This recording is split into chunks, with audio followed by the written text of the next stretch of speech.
You're listening to a Frequency Podcast Network production. The Brock and Dalby Podcast. This is the Brock and Dalby Podcast.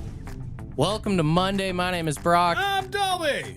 Do want to give a shout out to friend of the show, Thomas Frey, or Thomas Fry. Not sure how to say your last name, brother, but hooked me up with some passes to go to Mount Tremblant. That's right. He actually works out there. They listen to the show every morning in Tremblant. Love a friend of a show with a hookup. So I went out this weekend, did a little shredding up there, Nice. stayed overnight at a hotel, and the highlight of my trip, though, was when I went to the hotel room. I was bored, and I was like, oh, I'm going to watch some TV, and smart TV, so I clicked, like, Amazon Prime, and I was going to log into my Prime. Right. But somebody was already logged in there. Oh, someone forgot to log out. And there was, like, a little evil devil in me that was like, rent a movie. Rent a movie. But yeah, that's the thing, is like, you leave your Netflix or whatever logged in, not much harm you could do with it, but Amazon, you can spend other people's money. So I didn't do that, and I was like, I should probably log out. But before I logged out, I did have a little fun, and I feel like, tell me if I'm wrong, I think this was a harmless prank. Okay. What I did was I cruised through the guy's Amazon, and I started clicking on, like, random things like Bollywood movies and stuff like that. And I'd start fast forwarding, like, maybe like 30, 45 minutes into a movie, and I must have done it about like 7 or 8 times. So they're all going to show up in his continue watching? Yeah. Oh, you're a psychopath. That's awful. I did it to like three Bollywood movies, a couple scary movies, picked a couple of kid shows in there. That's a real mix. Just a real grab bag of what's available. I even went through after and I just started like liking random, you can give it a thumbs up. That's even worse. Because having those other videos on the like continue watching tab, annoying, but they'll go away eventually. His whole algorithm on Amazon Prime is going to be messed up. You have decimated this man's well-cultivated. This is like sitting in someone else's spot on the couch and ruining their groove. That's what you've done. You've ruined this man's digital groove. I just love the idea. I don't get any sort of payoff of it because I don't know this guy, or I'm never going to get to see it. You But won't be there when he logs in next and sees all these very random recommendations. I was giggling so hard to myself of like him going, who the hell was watching any of this, If nothing else, I don't approve of what you've done, but he'll never forget to log out from a hotel TV ever again. Exactly. It was fun for me. It was a life lesson for him, right? This is the Brock and Dalby Podcast. Pretty crazy story over the weekend at the Edmonton Oilers game. A lady actually went into labor during the second period. What a terrible place to be to suddenly have to give birth. They actually broke the news on Hockey Night in Canada. Listen to this. Breaking news. We have word that someone has gone into labor here tonight. There's a baby being born on the 7th floor at Rogers Place as we speak. So someone's going to have a great story to tell. It would be nice to have the mother join us on After Hours to describe what's happened, but that could be asking a bit much. That would have been the best post-game interview of all time. Just get a camera crew up there, get her on TV. I mean, you got to applaud the lady for even going out to the game being as close as she was, man. That's the thing, is if you're in a position where you can suddenly go into labor, it can sneak up. It can creep up on people. That's a diehard fan. That's spending the money. I lived in Edmonton. I've bought Oilers tickets. Spending the money to be there at that game and then missing the game because you're up in a suite or whatever trying to give birth is crazy. I mean, the whole experience, even imagine being like sat behind this lady there. Right? Oh my God. Just anybody in that area, very distracting. Do you ever have someone spill a drink from behind you on there? Imagine all that. I'm sitting in the game. I'm watching McDavid. All of a sudden, this lady dumps a bunch of water on me. What an environment, too. Like, charge. Like, does that work for Lamaze breathing, maybe? Right? Like the husband be having to walk around like, oh, hon, I'll go get you ice chips, and having to go wait in line at the canteen. Yeah. That's got to be the most Canadian going into labor story of all time that I've ever heard. Do you have to, boy or girl, name the kid Wayne at that point? If you have a baby at an Oilers game? I mean, if you think about it, it did happen on the Easter weekend. Oh, yeah. This is the second coming of Wayne Gretzky or McJesus, He's still alive, but it's still the second coming. Could be an Easter miracle. If that, hey, we got to track down this kid and follow like his minor hockey career, see how things pan out. Well, the way things are going in minor hockey drafts, he'll be eligible in a couple years these days. Do you get tickets out of that? Like, yeah, I guess like would the Oilers want to make it whole for you? Like, hey, we know you didn't get to watch much of this game. Why don't you come back next week? knowing the company we work for, Rogers, I wouldn't be surprised if they tried to sneak in there and name the kid Roger or something. The Brock and Dalby Podcast. So we were talking about that lady that went into labor at the Oilers game there. Ed, you say you have a pretty crazy story or what? Well, it actually happened to my buddy years ago. Yeah, they were out ice fishing, Oh. and she went into labor. Now, I'll ask this question. Was it an actual shack, or is it one of them modern ice fishing shacks that has, like, more amenities than my first apartment? No, they were out on their sled. Oh, even worse. Yeah, so he quickly went back to the truck. Like, they jumped on the sled and went back to the truck real quick and sped off to the hospital, obviously. I was going to say, you can't have her actually going out to labor in there. It's going to ruin all the fish, you know? It's going to be way too loud. Yeah, well, cleanup would be easy.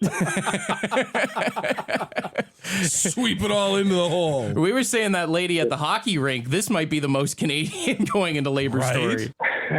Even just the idea of, like, they're out ice fishing and then they got to jump on the back of the sled, holding on by the waist as the two-stroke is going, trying to do Lamaze breathing to get back to the truck to take a rip to the hospital. I do love that idea of like, Trying to match the engine. But then you're huffing the fumes, which cannot be good for the baby. brat for breath kind of thing. You have to name that kid FXR, right? You gotta be some Arctic cat, maybe. The Brock and Dalby Podcast. The Brock and Dalby Podcast. The Artemis 2 took off to the moon last week, and it wasn't without a few hiccups. Apparently, their toilet wasn't working for a few days. Yikes. I cannot imagine being up in space, hurtling towards the moon and going, why won't this flush? Apparently, initially, it was a pump failure issue. The toilet pump was not properly primed with water there. That was on day one, and then they had it fixed out. But then apparently on Saturday, they ended up having a frozen vent line on the ship where the urine was actually freezing in the pipes. Terrifying. It's crazy to think, like, obviously they're going up there for, like, scientific study and all these things that astronauts have to learn to be able to take part in missions like this. But you would never expect when you see astronauts on TV that they would have to have some plumbing knowledge, you know? You know what the craziest part about this? The toilet on the Artemis 2 is valued at $23 million. I'm not surprised. I mean, if you get the contract to design the toilet for a rocket, you can pretty much charge whatever you want. Is that the worst place to have a clogged toilet on a spaceship? I mean, yeah, imagine being on a Greyhound bus with a backed up toilet and you can't even get out on the side of the road to breathe. Well, what do they even do? Like, do they have a bucket, like, with zero gravity? Can you? I would assume that with a toilet in space, you got to strap yourself down, right? There's probably some harnesses involved. Yeah, I would have to assume. It's not like you can grab a big Gatorade bottle and... Right, well, it's not even just for you to be harnessed down, but, like, also... your waist floats as well. So yeah. You could pee in the Gatorade bottle. It's just going to come back at you. The Brock and Dalby Podcast. The Brock and Dalby Podcast. Toys R Us Canada is apparently in various lawsuit battles right now over trademarks. They've got one with a giant tech company. They've gotten one with another Russian business. But the biggest story that I think we can talk about is there is a Calgary swingers club Okay. that is trying to adopt the term Club R for their swingers. Is that a Toys R Us thing? Apparently, yeah, like their little membership thing that you have there. Oh, Club R like Club Z. Yeah. Get their okay. points is called Club R. There's a swingers club in Calgary called Club Rendezvous Incorporated. Club R for short. And they're trying to shorten things to Club R for their members. I mean, at this point in everything that's going on, I grew up a Toys R Us kid. I'm sad to see what's happening, but like, it's dying a very slow, painful death, it feels like, from what we see in the news. I mean, I guess they don't want their legacy to be stained, you know, but I don't know if they have much of a legacy anymore. Someone from corporate in an email that was sent out said, "We have built the club, our brand, in good faith and remain confident in our position. At this stage, given the matter is ongoing, we are limited in what we can comment on publicly, but will continue to cooperate fully with the process." I mean, yeah, fair enough. Classic lawyer speak, but also it's entirely possible this swingers club in Calgary has more clientele than the average Toys R Us these days. They might have more toys than Toys R Us has, Dalby. The Brock and Dalby Podcast. You have famously told the story of the demise of your parents' relationship on this show. Oh, the Myrtle Beach road trip? A few times. So I want to get your opinion on a new study that says road trips with a loved one or your favorite person can increase joy by up to 200%. Well, I don't think it's any surprise to anybody that's ever been in a relationship that the road trip is like one of the final boss, or I guess maybe like the first bosses of testing the things out. You get to see structured versus unstructured time together. It's just there are so many things that can go sideways on a road trip, whether traffic is bad or you get rerouted or a bad stay, or heaven forbid something goes wrong with the car, and then you really get to know the person you're with. It's like that Phil Collins song, "I see your true colors, and that's why I hate you."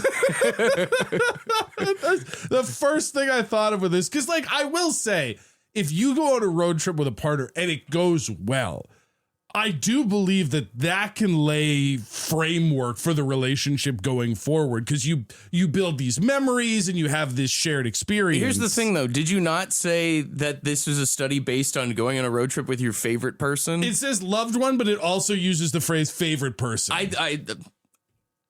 I don't mean to be rude here. Okay. But I think there's a lot of people that are in love and in relationships that it's not their favorite person. That's not their favorite person. You know? I think you could do a road trip with a friend and that might be your favorite person. You might be in love with someone, but does it mean they're your favorite person? You know? Yeah, no, I mean, ideally, it should be your favorite person if you're in love with a lot of people that are married, not to their favorite person, though. I feel like that's the result of a few bad road trips. My favorite hockey player was Maxim Afinogenov growing up. He never played for the Toronto Maple Leafs, though. Great comparison to draw. This is the Brock and Dalby Podcast. We got friend of the show, Mark, on the phone. You know, we were saying road trip's a real test of a relationship. What's it for you, man? My true test was I was only with my girlfriend at the time for about a month or so, and we had an unexpected pregnancy. Yeah, that's a test. Yeah, and here we are 13 years later, and 3 children now, and married. Talk about turning a negative into a positive, you know? Yeah, that's where it was the real test, was like, you know, it's different if we were together for a couple years, but, you know, we haven't even passed, I believe it was like 2 months, not even. I mean, someone else just texted in saying bringing an STI into a relationship. I mean, a different parallel than having a baby, but kind of the same thing, you know? All in the same category, really.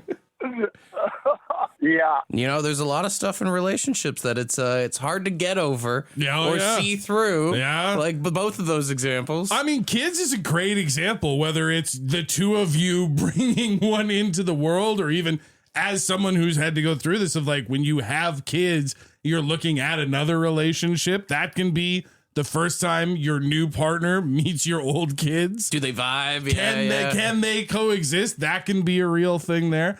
Someone else texted in putting together furniture. Oh, any home renovation or IKEA, any crap like that. Yeah. I'm glad you said IKEA. Have you ever heard of the divorce maker? The divorce maker? Apparently, there is an IKEA shelf. It's like an entertainment system that would go all the way around your TV with like under storage, side shelves, and then a top thing. It's called a Leotorp or whatever its IKEA name is. But it is a 32-page instruction booklet with 169 screws, And apparently in the world of therapy, it's been dubbed the divorce maker. Oh, wow. Because it has been attributed to the end of so many relationships. Yeah, and Alan Key will do that to you, man. Isn't it wild? Like the idea of IKEA furniture is that it is supposed to be some assembly required, but it can fully dismantle a relationship in the span of 2 hours. Yeah, man. If you walk around an IKEA, it's like you can see people being really happy eating cinnamon buns and eating meatballs, but you can also walk around and be like, you're not going to make it. Yeah. You're not going to make it. You're not going to make it. That's just it. Not only from like the effort of trying to work together to put some of this stuff together, but even just you can see it in the eyes of someone who's like, we're picking all the things that I hate. What are we even doing here? I mean, even go to like a Home Hardware or something. Like, what's their slogan? Like, homeowners helping homeowners? Yeah. It's like homeowners watching people slightly break up. The Brock and Dalby Podcast. The Brock and Dalby Podcast. With the Masters kicking off this week, we were thinking we should do some sort of golf contest for $100 in Lotto 649 tickets. It is the biggest golf weekend of the season. Seems fitting to pay tribute. So we're going to do some golf impressions. First one for this week, we are asking you to be the golf ball. But I always feel like my golf ball is talking ish to me as I'm lining up for my drive. So I want to know what the golf ball is actually saying before we take a swing here. Yeah, none of my other people in the foursome, nobody on the leaderboard is my biggest enemy. My biggest enemy on the course is the ball. Some might say that it's yourself, but I agree with you. Well, yeah, you're probably, it's a combination. If you're not one of our golf balls, that does mean you are a judge. So 762-555, judge accordingly. We will start with our first golf ball in here. Hey, this is John, and this is all I can think of when I think of golf ball talking smack to me. You will not make this putt, you jackass. A classic line. Classic little Happy Gilmore in there. All right, next one here. Ach, laddie, you're gonna hit me, and you think I'm gonna go way down there and into that hole. Not a snowball's chance in Florida. No way, no how. You haven't got the shite to do nothing. I honestly feel like if I got trash talked in that accent, it'd be easier to handle. Depending on how many beers I've had. Scrooge McDuck down here telling me I can't do it. All right, that's a front runner right there. That's good. Let's move on to golf ball number 3 here. All right, you golfing putts. I'm going to screw you over on the 8th hole, and we'll even do it on the 9th. I've already hit 2 water hazards. I'm going to hit the sand dunes this time. Good luck. I like the energy. I like the energy, but if you were in the water, would I still have you? That's yeah. There's got to be a different ball at this point. Also, a little unrealistic to think that it's the 8th hole and I haven't screwed up yet. Oh, you still have the same ball? Yeah. All right, we'll do 2 more here. Oh, not you again, you useless waste of skin. Give me a minute to put my snorkel on because we know where this is going. You garbage. All right, that's more like it. That's more like it. Yeah, garbage. Low expectations for you. Yeah. All right, and we'll wrap up with this one here. I heard the fairways are real nice this time of year. You ever think about maybe just putting me there? You know, just give it a try. See how it goes. What? Why is this something I could hear you saying while I'm about to tee off? This sounds like something you would say standing off to the side. The golf ball is supposed to be your friend, but it's not your friend. That's a great chirp. I love the idea of, like, have you ever thought about visiting the fairways? It's probably between that and the Scottish one. The Scottish one, which, to be honest, there's a lot in the Scottish one that I do not understand what he said, but I feel like he was talking smack. Yeah, basically it's just a lot of like, you think you're gonna be good, you're not gonna be good. That's gonna be bad. We talking 762-555. What are we thinking here? Are we thinking the Scottish talking golf ball, or are we just talking the one that thinks you should hit the fairway more often? Scrooge McDuck is getting a lot of the early votes here from our gallery of golfers. Hey, is that the Scottish one? That's the Scottish one. All right, we'll give him the ding and the round of applause. Well done. And $100 in Lotto 649 tickets. Here is your winner. Ach, laddie,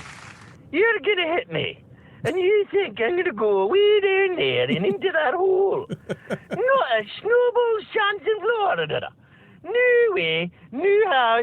You haven't got the shite to do nothing. All right. Congratulations, pal. You get that $100 in Lotto 649. It's tickets. a weird mix between Scrooge McDuck with a little bit of Mrs. Doubtfire in A there. little You bit, hear too. that? Hello. The Brock and Dalby Podcast. You know those BuzzFeed quizzes that are so much fun? Yeah, that's not what this is. It's the quiz with Brock and Dalby. All right, we're getting very hands-on with the quiz today because today's theme for the quiz is hands. I want to set the tone and expectations real quick. In between the time you said we were doing a hand-themed quiz and right now, I have thought of 0 songs that have hands in the title. Really? So I'm worried, man. Okay, well, all I'm going to do is give you a band. Yeah. So that's your first hint, and then you got to take the hand and see if you can figure it out here, all right? Okay. All right. First one, very easy. Your least favorite band of all time, The Beatles. Oh, I want to hold your hand. There you go. Yeah. 1 for 1 on the board. I hate that that's the point I'm getting. Next one in here, Alanis Morissette. Oh, no, it's not. I'm thinking of like lyrics from songs that are not the answer, but I can't think of the title of these hands? Hand in My Pocket. Hand in My Pocket. Oh my God. Oh, that deserves a... Yeah, no, bell that. Shame. Bell that for sure. I'm sorry, Alanis. Next one here, Soundgarden. Soundgarden. Oh no. The first word is something maybe your parents might have referred to you. That honestly feel like that made it worse. I feel like I was on the edge of something and now I got nothing. What? Burden in my hand. Burden in my hand. Thank you. Great. Thank you for that. All right, 1 for 3 here. Oh my God. All right, next one here. When I say Metallica. See, Metallica, the problem is all I can think of is Enter Sandman. It's been stuck in my head since you said that there was a hand, but It's in the obviously title of the song. That's not it. So I'm trying to think of like their charity, maybe as a hint. Their charity. Oh, I got nothing, man. All Within My Hands. Oh, okay. Yeah. Deep cut Metallic has never been my specialty. It's not all within your hands, clearly it is today. Not. All right, we got 2 more for you here. When I say Bon Jovi. Bon Jovi is if a cop had a gun pointed at you. I cried. Hands up. I don't know. Raise your hands. Raise your hands. I don't know it. Raise your hands. Oh, okay, sure. Yeah. All right, final one here. Oh, this is depressing. When I say trooper. Yeah. You got anything for me? Hands in the bright white sports car. Hands in the race. Is that something that happened in high school? Raise a little hands. I don't know, man. I hate to give the quitting vibe, but I'm just like, my brain's rattled. You absolutely blew up this quiz in the wrong way. General Hand Grenade. Oh, yeah. That's a great song. Can I say, out of all the ones I got wrong, that one and the Alanis one I actually might listen to later today. The irony of not knowing the title, but it's a great song. General Hand Grenade is a great song. Yeah. Well, hey, you were a little hands off today, but to say the least, I got stone hands today. This is the Brock and Dalby Podcast. Yeah, hey, good morning. My name is Brock. I'm Dalby. Usually you do this to me. I want to turn it around on you. I'm going to play a little music here. I want to see if you can guess what the no poo trend is all about. The no poo trend? Yeah, it's a big influencer campaign on social media right now. I mean, you got to assume it has something to do with number 2? No, actually. No? It is not bowel related so at it all. Doesn't have to do with like not picking up your dog's dookies or anything? Nope, nobody's bowels are involved. No feces related ideas? No, not the no poo trend. Nothing. I got nothing for you. Is about shampoo. Oh. The most fragrant of poos. I have never heard anyone refer to shampoo as poo before. I don't know if it's like this because, I mean, it caught my attention as I'm reading headlines and different things, getting ready for the show, and you see the no poo trend. It draws you in. That sounds like something up our alley that we talk about. 100%. In this case, though, I actually wanted to bring it up because you're on record as being like, you're an everyday, sometimes 2-a-day shower guy. Very big believer in cleanliness. Your thoughts on influencers saying that people should stop shampooing altogether. That's what the no poo thing is about? The idea is that you should stop using shampoo, that somehow it is actually bad for you, and that the right move for you and your health is to stop shampooing and train your scalp to take care of itself. Yeah, if you're growing like dreadlocks or something, you're just going to have the greasiest hair of all time. Yeah, so I guess the idea is, and we see, influencers try to peddle all sorts of different things. The idea that they're saying is that those oils, that grease in your hair is actually good for your skin and for your hair. And I know that you're in a long-term relationship with a hairdresser. So your thoughts, sir? I feel like, I think there is some truth. I've heard Courtney say that, like, for certain types of hair, if you have like curlier hair, if you don't want it to be all poofy, let the oils kind of get in there. But like, never washing your hair, that can't be good for you. Yeah, I've heard people say like they'll shower every day but only shampoo every second day because you don't want to strip too much out of there. Sure. But yeah, I just feel like if you never shampoo, your hair is just going to... Are you still conditioning? I don't know. I guess not. I guess the idea is that you should just au natural. I mean, the only way that you should be doing the no poo trend is if you're in your shoes and you don't have any hair. You know what? I still use shampoo when I get in the shower. You got to get the little nubs there. You want to make sure they're clean. Does it count in the no poo trend if you use like a 3-in-1 body wash? Well, that's just male living well, buddy. The Brock and Dalby Podcast. The Brock and Dalby Podcast. This is a pretty crazy story. Apparently, authorities in Nepal are accusing Mount Everest tour guides of poisoning climbers so that they can trigger helicopter rescues in an insurance scam. Oh my God, that sounds diabolical. Yeah, apparently there's some people that have complained that they hire these Sherpas or whatever to take them up the mountain, right? Someone that you would trust with your life, basically. And some of the people claim that they have been poisoned with baking soda in their food to cause symptoms that mimic altitude sickness. Okay.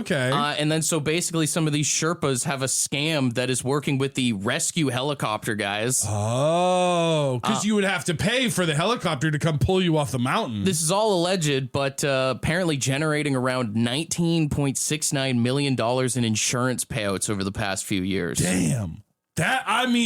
Nice work if you can get it, I guess.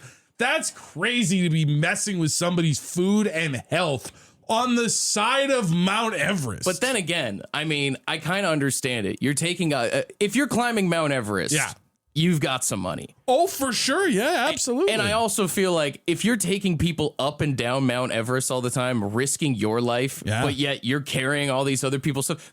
You ever had a day at work where you're like, screw this, I just want to go home? I have had many days at work where I have been done with my coworkers, not interested in continuing to put the work in, and at no point have I ever considered poisoning any of you. Hey, if you've ever worked in the food industry, I guarantee you'd have a client before that you're like, I could poison this guy so easily right now.